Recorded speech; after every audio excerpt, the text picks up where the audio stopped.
Good morning, everybody. Thank you so much for joining us today. My name is Molly and I'm the Content and Communications Manager here at MorePay. It's my pleasure to introduce the topic for you for this session, which is Parties and Policies, HR's Holiday Season Survival Guide. So we're just going to go through a little bit of light housekeeping before we start the webinar today.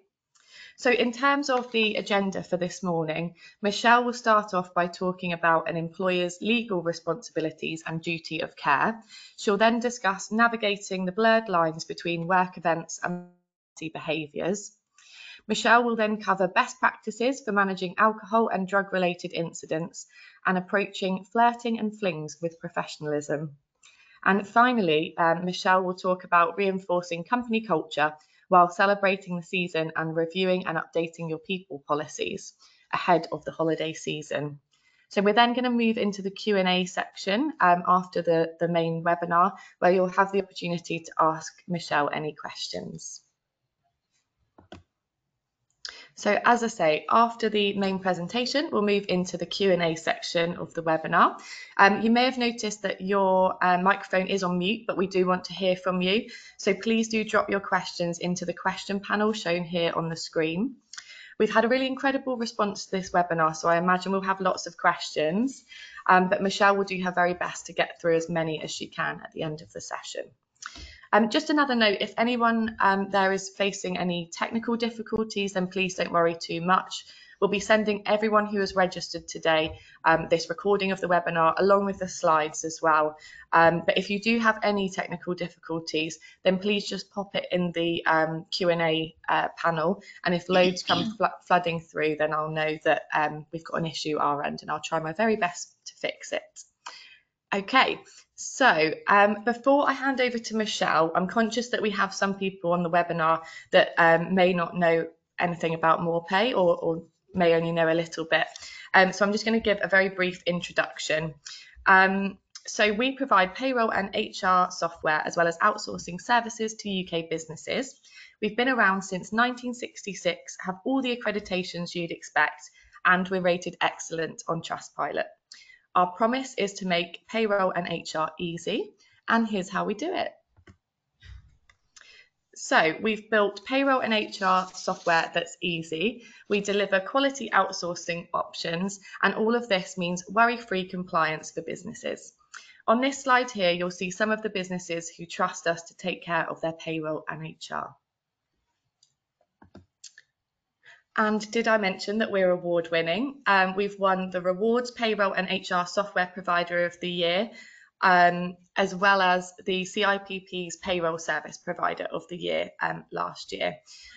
So that's enough about us. Let's meet today's presenter. So I'm just going to start off by introducing you to Michelle, who you may recognise if you've joined us on our webinars before in the past. Michelle is our HR Services Director and has been with MorePay since 2017.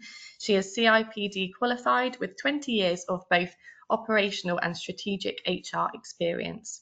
Michelle is responsible for running all of our HR services activities within MorePay. So, good morning, Michelle. I'm now going to hand over to yourself to get started on today's webinar. Thank you very much, Molly. So thank you everyone for joining today. It's really good to have so many of you on to talk about Christmas parties. It does feel quite early. We're not even at Halloween yet. We're talking about Christmas parties, but I'm sure that it's a hot topic of conversation in your offices. So I think there's a lot of things to think about when you're either a business owner or leader, manager, or HR if you are involved in running or organising a Christmas party or deciding what to do best. So if we just move on to the main body of the slides then, there's quite a lot to cover. The first thing really is around the question, should you have a party? I think there was a time when it was really expected that Christmas parties would absolutely happen. It was the norm, and it was just kind of expected that businesses would have Christmas parties.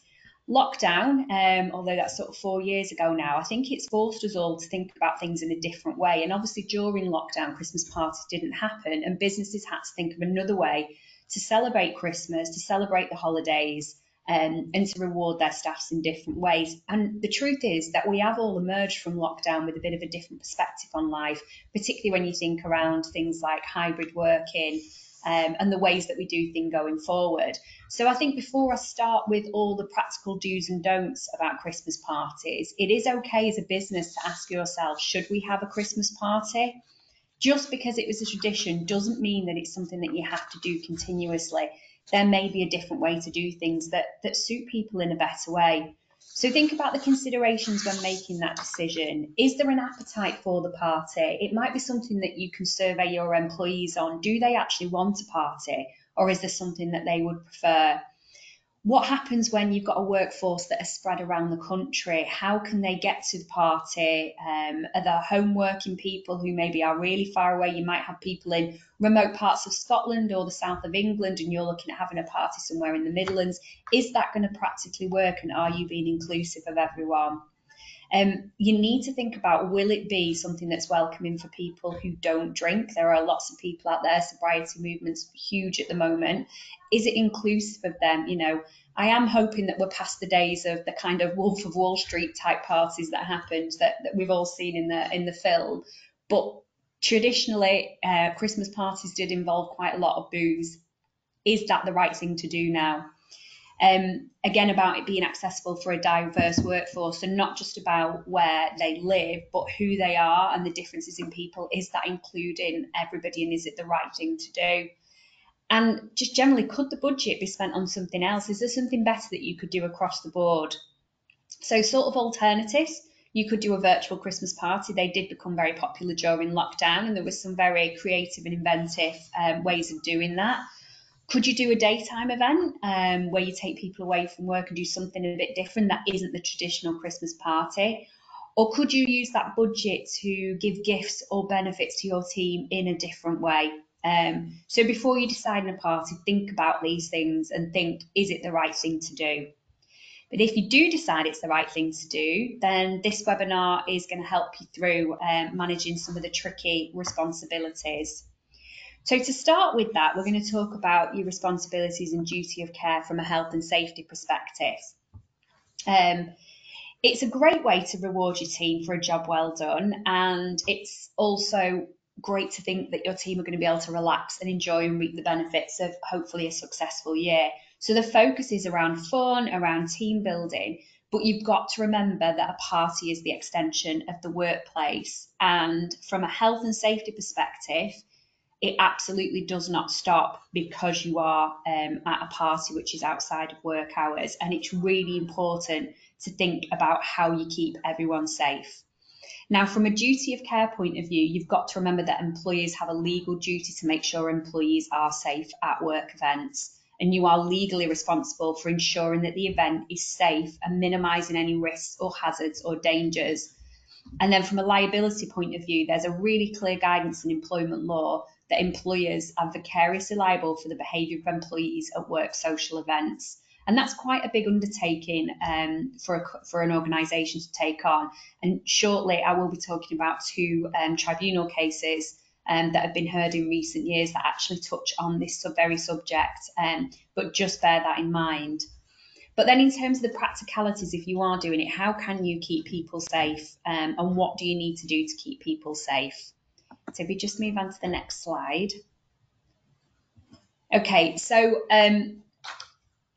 as I said, whether you're on work premises or not, or whether it's in working time or not, all the health and safety considerations that you would give to your employees while they are at work extend down to a work party.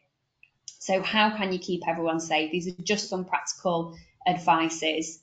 Think about the choice of party venue. There's often a thing that the office is a good party venue because it does allow you to control the risk. You will already have risk assessments in place. You will have done audits on the building. So you do have some more control, but there's plenty of people who don't want this type of party to happen in their workplace.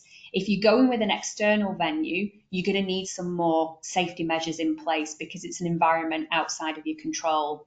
But if it is an external, it is still an employer-sponsored event, and therefore the responsibility still lies with you. You're responsible for making sure the venue is safe and appropriate for your staff that's going to be there. So you've got to carefully risk and ideally have compiled a risk assessment for that venue that you've chosen. You would hope that the venue you've chosen would have a lot of these things in place already, but these are the sort of questions you need to ask, and really going the extra mile is always going to help here. I think one of the things that we're going to talk about in a bit more detail, but from a health and safety perspective, it kind of goes without saying that it is never wise to encourage the overconsumption of alcohol at one of these works parties. Think about what you're going to do, what you're going to provide for free, what's included, and how you're going to manage that. You've got to really make sure it is clear to your employees that this is an extension of the workplace and it's a work event, and that staff are still expected to behave and act in a polite and courteous manner and abide by the rules they would do in work. One of the things to think about, because alcohol is a big problem with health and safety considerations, is potentially think about how you can limit that. You might be able to provide drink tokens, so it limits the number of drinks that you are providing for employees, rather than just a free open bar, and make sure that there are lots of alcohol-free options, that those who don't wish to drink have got an option, but people might want to take a break during it. Make sure if you're serving food that you've done all the appropriate assessments and ensure that you've catered for allergies or any other requirements that people have, and make sure everything is noted and clear. Ensure that the party has an appropriate end time so that people can get home. Make sure it's in a place where they can access transport. You know, it might sound wonderful having it at a large country manor somewhere out in the middle of nowhere, but are they going to be able to get home? Are there taxis available for them to get home? Think about what's going to happen at the end of the night. Encourage your staff to leave in groups as well. Think about, can you help them with taxi sharing? Can there something be organised in the beginning?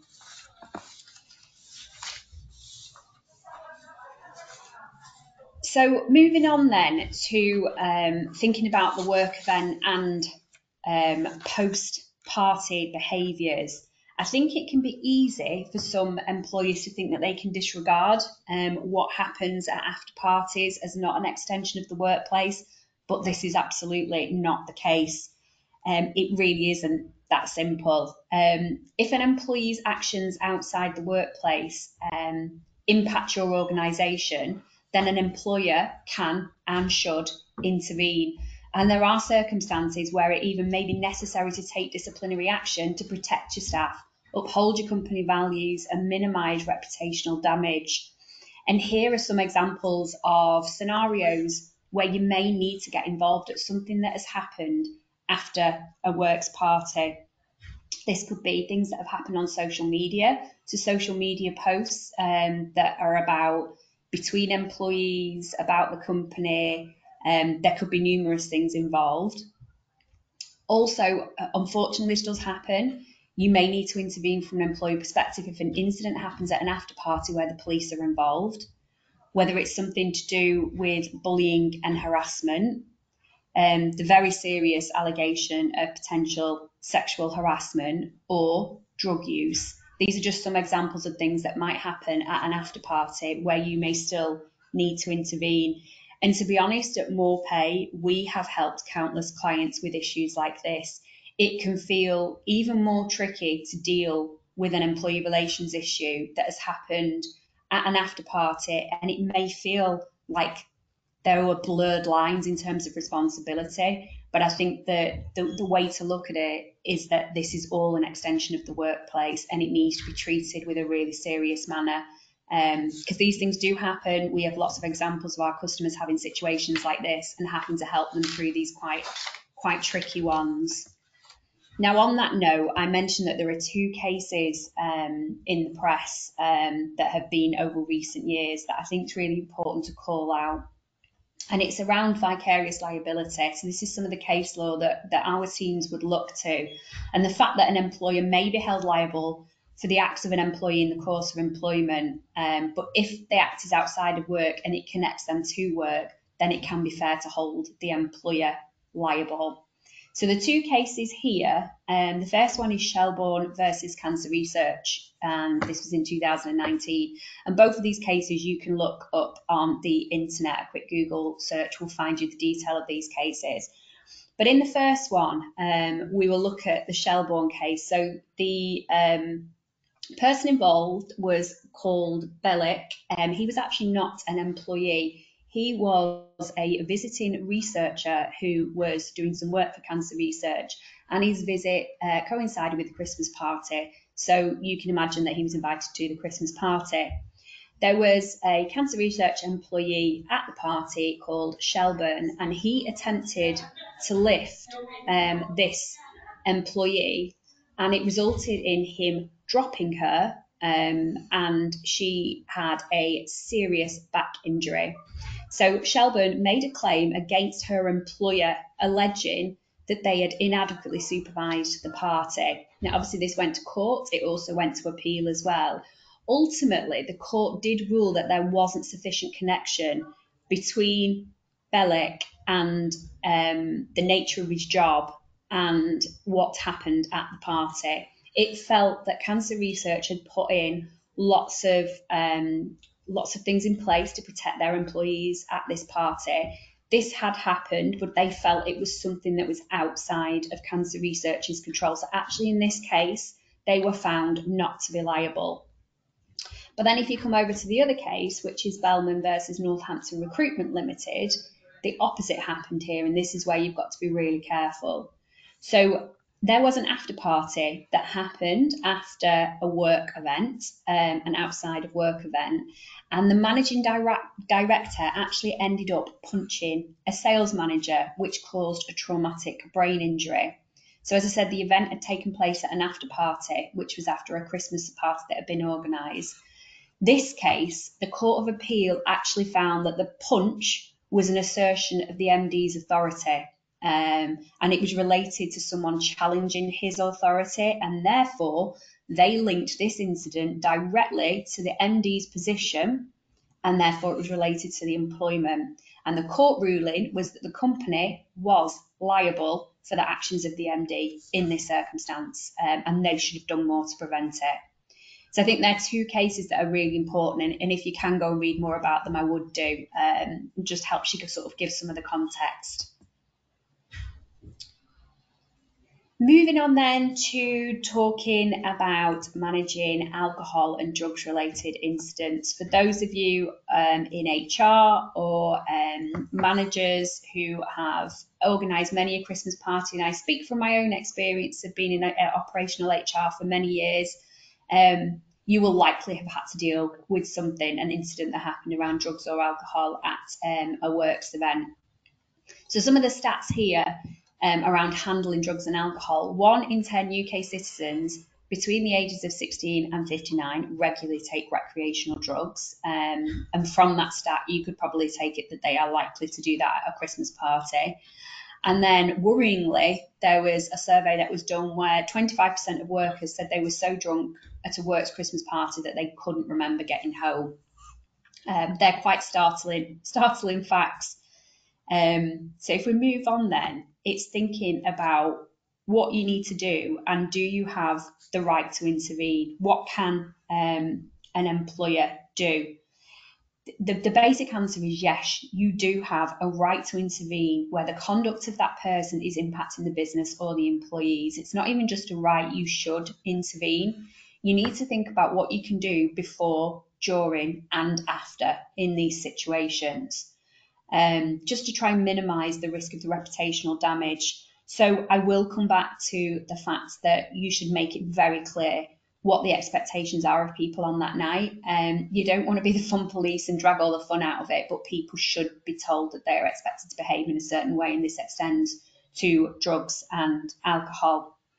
And some considerations then, I've mentioned a couple of these already, but it's worth going over them. And as I said, having experienced the kind of aftermaths of drugs and alcohol related incidents, the more you can do up front to prevent this, the better. And then even if they do happen, it will put you in a stronger position to deal with it. Think again about the free bar. It really can be a recipe for disaster. I would definitely think if you are going to provide some alcohol that it is limited, and you do something like a token or drinks on arrival, and then the rest of it is down to an employee, what they drink and how much they drink. Think about the budget you've got for a party, and budget that you might have spent on alcohol in the past. is there something else that you could spend that on that takes away the emphasis of alcohol? So there are parties where you might have a raffle and you can raffle away some good prizes, and you can use the budget for those prizes, again taking away the focus. Make sure your managers feel confident in dealing with this. The managers themselves that you have got at this party should be setting the right example and should be leading by example, but also make sure that they feel comfortable even on the night. I know it's their party too, but it's better that, you know, if they see a potential incident brewing, that they would feel confident to step in and kind of diffuse the situation. Again, all these things help in the long term, but make sure your managers feel comfortable and are they trained to do this. Think about the dangers of drink driving in the morning, and if possible, and you are giving alcohol, a non-work day is much better. I know lots of venues do cheaper alternatives during the week, but if you're expecting people to be in work at 8 o'clock in the morning and you are allowing them to be at a party that's not finishing till 1 or 2 in the morning, that is not ideal. So think about how you are going to manage that.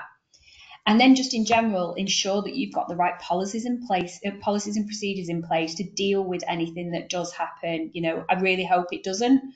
But if it does, we'll talk about this a bit more later about what you need to have in place. So moving on, as always, employee relations issues can often stray into topics that are quite uncomfortable, but here at More Pay, we deal with these on a daily basis, and it is always best to sort of face these head on and talk about them. And this is around kind of flirting and flings, and Christmas parties, we all know, are absolutely notorious for flirting and flings to happen. I'm sure there's many a successful relationship that happens after a Christmas party. So it isn't necessarily a bad thing, but there are things to be aware of. It is most likely going to happen at Christmas parties, some kind of drunken flirting, and as I said, relationships can develop in the workplace.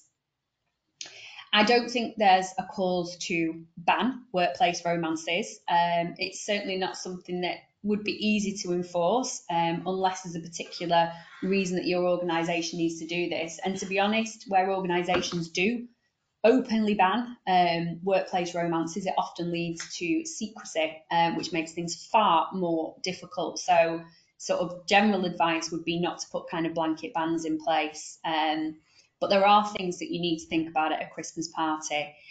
The truth is, a casual fling between two consenting adults is absolutely a private matter between those two individuals. And as long as there's nothing that's happened on the night that involves other people, or either one of them are in any kind of danger, then it is between them. But, and there's always a but, the consumption of alcohol and relaxed boundaries at something like a Christmas party can give rise to more serious things around unwanted sexual advances.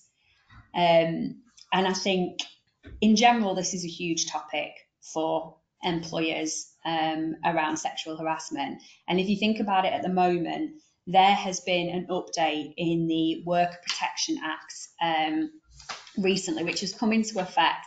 And this is all about making sure that you've got the reasonable steps in to prevent sexual harassment in your workplace. We're dealing with a lot of organisations who are asking for our support in training their managers and employees in the extra levels of responsibility that have come in place, and making sure that they can demonstrate that they are doing everything they can to stop sexual harassment in the workplace.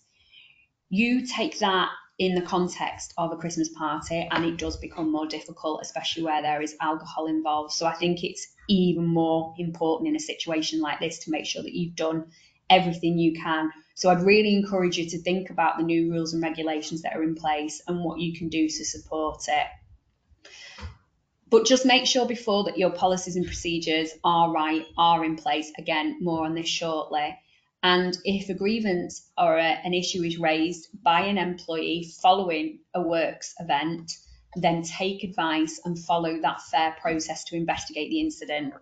Take it seriously and make sure that you follow your processes and that you take advice on how to handle it. Respecting both parties, so an outcome can be fair and not predetermined.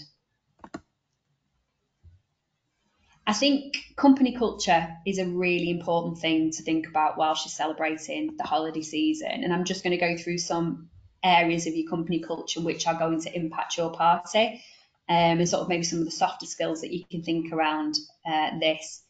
Think about your company values. What are your values? And does your Christmas party reflect that? And the type of fun that you are allowing people to have or helping people celebrate, does that reflect the values that you live and breathe on a daily basis? And try and align whatever you organise to those values. Make sure there is really clear communication about the event, about the details of the event, how people may get there, get home, what they can expect when they're there, and then also the clear communication around expectations of behaviour. I mentioned this previously, but get your managers to set a good example. Make sure that they feel comfortable in dealing with issues, in being there, but also they feel comfortable setting the right example. There is nothing worse than having to deal with an issue that has happened and someone comes back and says, well, I saw such a manager doing this as well. It just makes things really difficult to deal with. Health and safety is so important. That's why I started with it right up the top, and it's the first slide that we talked about, in making sure that the place that you pick and everything that goes around it is as safe as possible, and that you put in the reasonable steps to make sure that that happened. You've got to remember your people policies, and we're going to come on to that in a second. But despite everything I've said, it is all around celebrating your company, celebrating your employees, and making sure that people have fun. And hopefully none of the employees will see all the stress and hard work that's gone into this from a health and safety and an employment law point of view, and they will just see the outcome and have a really good time. But you as an organisation will be in a much stronger position. I think the whole thing that I've talked about here, I don't have a magic formula that is going to say, if you follow X, Y, and Z, this means you're going to have a perfect Christmas party and nothing's going to go wrong. It's just the way that we approach things here in More Pay. We think, okay, if something does go wrong and there's an ER issue that goes through, how do you deal with it? If that ended up in a tribunal, what questions would the tribunal be asking about what you had done? And then we kind of work backwards from that to try and put you in the strongest position. And that's really where we've come from with this webinar today. So the last thing I really wanted to talk about then is reviewing and updating your people policies and just making sure that they are all in place. This is really a key part of your preparation for any party that you might have. Think about your stance and what's communicated around drugs and alcohol. And a reasonable employer should have a comprehensive drugs and alcohol policy in place, whether that is a completely separate policy, and that's always advisable, or whether it is part of your disciplinary policy and you've got it very clear in there what your expectations around drugs and alcohol are. It should also talk about areas of support and help and prevention being your first point of assistance, but also think about any disciplinary processes that need to be in place, that you've got everything laid out and written out. I think from a drugs and alcohol perspective as well, you need to think about what the outcomes are if it becomes an issue for health and safety of the user or impacts their colleagues. And then from a sexual harassment point of view, just to emphasise the point I made before, it's important to mention that you make sure that you've got the right policies and procedures in place, which explicitly state that sexual harassment in any context is completely unacceptable. It's potentially gross misconduct, and that all your managers and employees are aware of this and are aware how to stop it from happening, how to know to intervene, and everyone feels confident that you've got the right things in place. And based on the recent legislation change, this is even more important.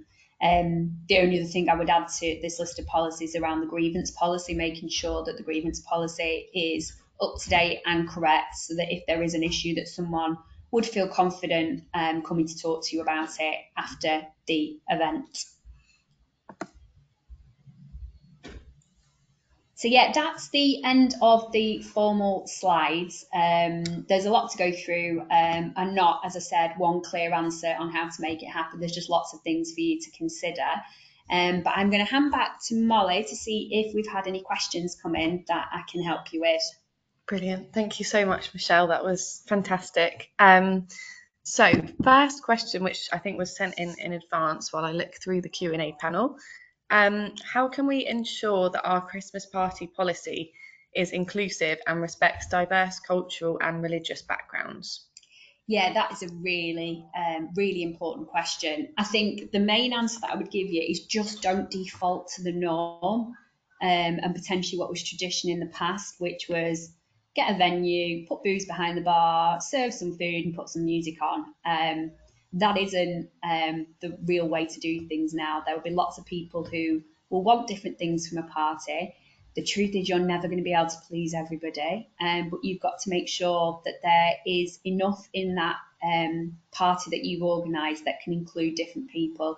So, for example, when you're looking at the venue, make sure that it's got access for potential disabilities, that it might be wheelchair accessible. Think about the people that are in your organisation. Also think, is there an alternative for people who actually don't want to come to the Christmas party? You might want to put a Christmas party on, but there might be people for various reasons, whether it's religious, they might be neurodiverse, and a Christmas party is overwhelming. Can you give an alternative to that Christmas party? Is there a voucher that you could give to people who don't want to come to the Christmas party so that they're not missing out?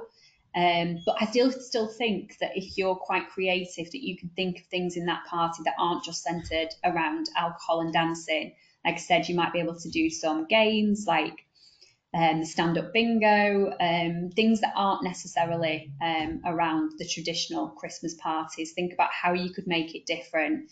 And I still do think that the daytime Christmas party that's a bit more of a team building event could be something to look at that could be seen as more inclusive. Brilliant, thanks Michelle. We've had a question come in through the Q&A panel. This person is planning a Christmas celebration starting in an afternoon during normal working hours. Some staff don't want to attend, so are they okay to say that they need to work either in the office or at home if they choose not to attend? You are okay to say that from a legal point of view. They are being contracted to work. From an engagement point of view, though, you might want to think about, is there something different you can do from those people? So there is the black and white rule. I suppose if you looked at it as in, well, we're holding the Christmas party, you're choosing not to come. And from an absolute legal perspective, yes, you can ask them to continue working. If you want them to continue working and running the business because you were assuming that not everybody would come to the party, then maybe think, is there something different you can do to them, like give them a couple of hours off at their leisure at another time and spread that over the month of December so they could go and do a little bit of Christmas shopping so that you're including them. I'd more think of it from the engagement perspective, but yes, legally you can ask them to continue working. Great, thank you, Michelle. Another question that's just come through surrounding sexual harassment. So, what if the allegation on a comment of a sexual nature is not substantiated? I think all you can do in those circumstances is treat any complaint or grievance seriously. Don't jump to any conclusions. You need to follow a thorough process in terms of investigation, speak to witnesses, get details from both sides, and then come to a reasonable conclusion. These are always very, very tricky topics to deal with. And I've seen it both ways. I've seen it where organisations haven't taken it seriously. And even if the outcome is actually we don't substantiate the claim, if you haven't taken it seriously, you cannot support how you've got to that conclusion. So a thorough investigation. I have seen the flip side of this, though, where organisations have jumped too quickly to a conclusion that because it's to do with sexual harassment, that they have sided with the person who has made the allegation, and again, not given it the due care and attention in investigation. And even the flip side of that can make things difficult. So either way, you need to follow a process, come to a reasonable conclusion, and then think about how you move it forward between those two people. If it's not substantiated, obviously the person who raised the complaint will probably still have quite strong feelings about it. So think about the things that you can do to mediate between those to help build their working relationship up going forward. But I just think it's dangerous either way. If you don't take it seriously or potentially I don't want to use the phrase take it too seriously, because you can't take it too seriously, but I have seen organisations jump to a conclusion that the person making the allegation is absolutely right without following the due process. And again, in a tribunal, that is not seen as the right thing to do, because the person that's been accused hasn't been given a fair shot at their side of the story. I would also seek some specific HR advice, because every single one of these incidents will be different. Although sexual harassment is one topic, there are so many nuances. Seek specific HR advice. If you're a more pay HR services customer, ring into our advice line or speak to whoever your HR or legal team are before going through this process, to make sure that you tick all the boxes that you need to protect both the accuser and the person who's been accused. Absolutely, that's great advice. Thank you, Michelle. So another question here for you. So what about parties where employees' partners are invited? How do employers stand legally if it is the partner who causes a potential risk? Yes, gosh, that's a very, very, very tricky one. I mean, obviously, from an employer's perspective, you are not responsible for them as an individual. But if you are inviting them to the party, you still need to make sure that you put as many things in place as possible to protect everybody who's at that party. So if you think back to that case with cancer research, it is technically like a partner, someone who wasn't fully involved as an employee at cancer research who caused the incident. Now, the actual incident itself, this picking this person up, dropping them and giving them a back injury, that has obviously had long-term consequences. But what cancer research had done is put so much stuff in place around that, with risk assessments, making sure that expectations were clear, that just for that one individual incident, they were deemed not to be liable. They couldn't have done any more to prevent that. And that's the absolute key. So if you want to invite partners, that's absolutely fine. You don't have authority over them like they're an employee to do something about an issue if it happens to them, but you've still got to protect everyone who's there at that party. So it's all about the things you put in place before and managing those expectations. Perfect, thank you. We have time for a few more questions if anyone wants to pop anything in the Q&A panel for Michelle. We've got another question here surrounding incidents or complaints. So what is the best approach for addressing any incidents or complaints that arise during the event? If you see something brewing during an event, and sometimes you can, I have had personal experiences of working in HR and starting to hear conversations tip over into slight arguments, and I will be totally upfront. I have intervened at that point and reminded them that they're at a works party, and sometimes that can be enough to stop it happening. And just sort of a reminder, may seem a bit school teacher like, but sometimes that is needed, and it can have the desired effect. If something escalates though, and either you see it or somebody else sees it, or even if you don't, you're only made aware of it the next day, the biggest thing is to sort of react quickly.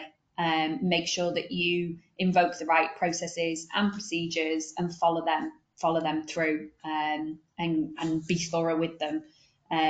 Yet don't let things lie. Make sure you jump on them straight away. Great, thank you. I think we've got one more here. What would you say are the key elements to include in a Christmas party sort of policy to address issues like alcohol consumption and behaviour expectations? I think it's a repetition of what you've got in other policies around behaviour. You don't necessarily need to reinvent the wheel. You have already got the values for your business, and the expectations of behaviours will be laid out in other policies. If you want to pull that together specifically for the Christmas party, use the things that you've already got. It's things that people will be familiar with. You're not throwing anything new into them. Repeat the things around the behaviour standards. Everyone comes into work and knows what's expected of them.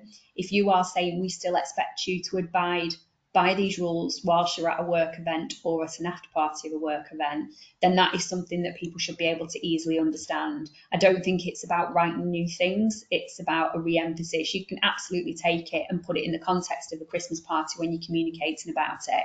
but it's re-emphasising everything that's expected of them in the workplace. And they're your key elements is around behaviour expectations and the values that your company abide by, and then the policies and processes that are followed when those things do not happen. And really, I'm oversimplifying it just for this example, but it is exactly the same as if something had happened in work. Great, thank you. There's a couple more that have just come through. So does the employer hold responsibility to get an employee home after an after party? Not necessarily. You are not responsible for making sure every individual gets home. These are all consenting adults, and there isn't a responsibility on you to do that. There's nothing written in law that you should make sure. It's just a consideration. So, for example, if you're having a Christmas party in the city centre, there will be taxis available, public transport. You know that you've done everything you can. I think my example before was a bit of an extreme one, but being in a remote country manor somewhere, if you were doing that, what I would probably suggest is making sure that there's a taxi firm that you know comes there and people can ring taxis quite easily. But there is no expectation that you have to get them home. It's just you're in a stronger position if you've allowed people to be in a place where there's lots of transport options to get them home safely. And, this is the sort of thing encouraging people to go home in groups. Absolutely. Okay. What are your thoughts on if a party, not necessarily a Christmas party, but something is organised outside of the company? So it's been arranged by a number of employees, maybe just a gathering at the pub or a party at someone's house. Yeah, that's absolutely fine. People make lifelong friends at work. And it is difficult, sitting here with all these rules and regulations. I'm sure there's plenty of people thinking, I just don't know why we even bother with Christmas parties. And sort of wind back 15, 20 years, maybe you didn't have to think about these considerations. A lot of it is just thinking around common sense things. So if people are organising a trip to the pub, and that's absolutely fine. Let them do it. Don't necessarily worry about what they're doing. Allow them to do it. The only time that you would need to worry or need to be involved is if a complaint came to you after one of those incidents. What I would caution you with is to just say, well, this was completely outside of work. I don't need to know about it.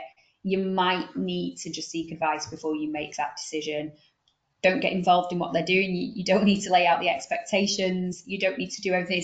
We're talking about the work organised events and then parties that happen as a result, the after parties from the main organised event. But if people are going out to the pub on a weekend in any situation, you're not responsible for that per se. It's just if an incident happened that was quite serious. And again, we have had cases in more pay from a customer perspective where customers have rung us something that has happened outside of work, not even necessarily at a party, that sometimes does be connected right back to their employment and you have to deal with it. But what I would say is every incident is so unique, you need to take advice on it at that time. Okay, perfect. Thank you.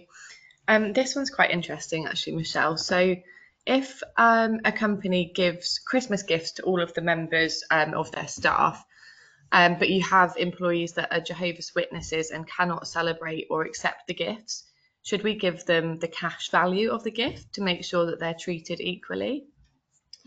I don't think you necessarily have to. You can do. I guess this would be making sure that you are inclusive and fair. I think the most inclusive and fair thing you could do is to have different options. So there's a gift, but there is an alternative. But if someone cannot, will not, does not accept it for a religious reason or otherwise, then I don't think that you could be held responsible for not being inclusive.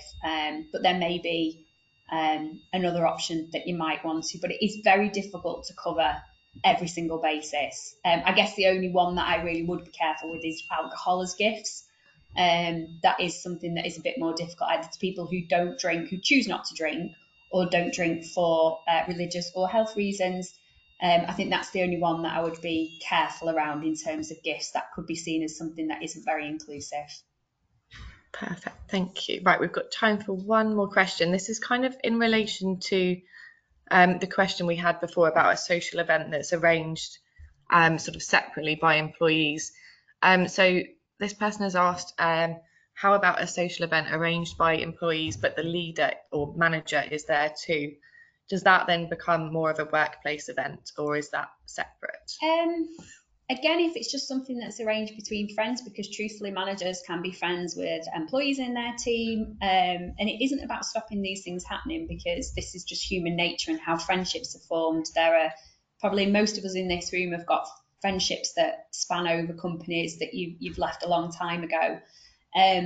I think the same thing applies if it is something that is arranged in their own time, completely separate to work.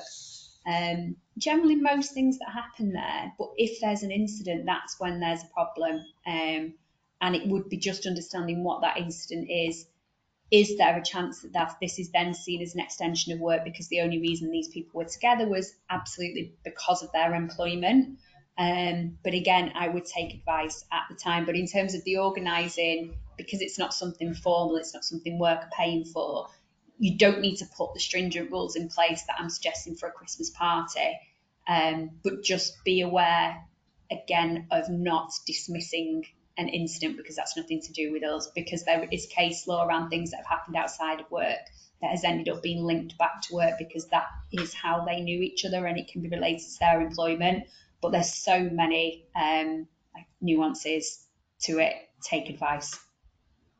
Excellent. Thank you so much, Michelle. There's some really great advice there. Thank you for everyone who asked questions as well. So just before we finish, I'd just like to point you all towards our Knowledge Centre. So this is really easy to find in the menu on our website, and it's packed with lots of really helpful resources, including upcoming webinars, guides and blogs, plus everything on there is free to download as well. So if you would like to find out a little bit more about our HR and employment law services, please just drop me a message into that Q&A panel, and I'll be able to get one of my colleagues to contact you. Our HR advice line runs 24/7, 365 days a year. So no matter when an HR issue crops up, best practice employment law advice is always available over the phone anytime, delivered by our highly experienced team of qualified experts. So we know that you're on this webinar this morning because you care about making a difference in your workplace and achieving your HR goals. So you want to reduce unnecessary admin so you can concentrate on the bigger picture and attend more learning opportunities like this one. So with MorePay's easy HR and payroll software, you could have a clear inbox, reports running and payroll approved all before your brew break. I'll include a link in the slides here so you can watch the video after the webinar that we've put together, and there's also a link there to our HR software as well. Now, just finally, if you do follow us on social media or you're subscribed to our emails, you might have already seen this, but we've recently launched a fun quiz on our website. So again, I'll include a link to the quiz in the follow-up email. Yeah, just have fun with it. Take a couple of minutes to find out what your leadership style is as an HR manager. And yeah, it's good fun, and it will point you in the direction of some other resources that we've provided as well. So before we do finish, you'll see a small prompt at the end of the webinar to fill out a poll. We're just looking for some opinions and some insights here to help us tailor our research, resources and content for our listeners and readers. So if you've got a few seconds just at the end to complete that poll, then we'd really appreciate it. So that's everything from us today. As I say, everyone who has registered for this webinar will receive a recording and a copy of the slides and all the links that I've mentioned today as well. Thank you so much, Michelle. You've been fantastic as always. And thank you to everyone who's joined. I really hope you found this session useful, and I hope you have a lovely day. I'm now going to close the webinar. Thank you.